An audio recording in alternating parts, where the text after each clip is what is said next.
Okay, we finally got a decent day out here. It's cold with the wind, but at least the wind is kind of drying things out. It's still really soft up here.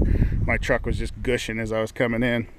So anyway, we looks like I'm going to be able to get a skid steer. I got a skid steer rented. I'm going to come up here tomorrow, try to get this thing hogged out. So basically we got the concrete cut. We had the edge here that we had to cut and get out of here and remove so that we've got a nice clean edge. The concrete saw kind of makes a mess of things, so I got to do some cleanup in here, but got concrete dust out and shit everywhere. So anyway, we got a nice clean finished edge that we can go up against now. So start hogging this shit out tomorrow, start getting some base material in here and get all this mud out of here. Got a lot of mud still a little frozen, but I think it's workable now. This guy in this Bonanza's been doing some cool little tricks. Is just watching him, just doing loops and stuff.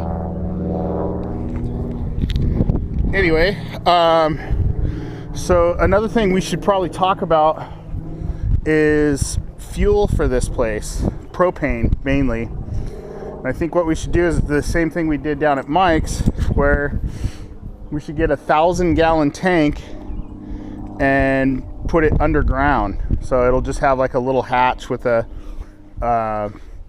little way to service. The hatch opens up so you can service it. So we can put it anywhere in here.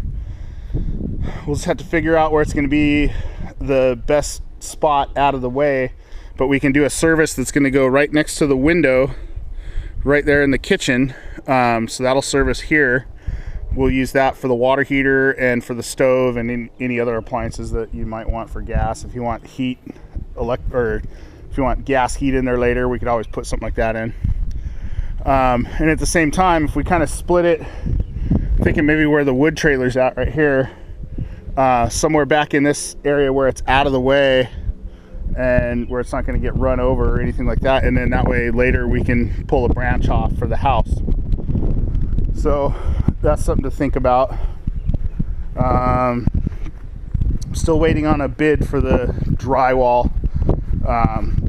I think it would be better off if I have somebody else do the drywall in here, because it'll look a lot better than having myself do it. So anyway, we're kind of ready to get going. As soon as we can get this concrete down, we can start framing in here, get all the bays framed out, get the electrical in, get the plumbing in,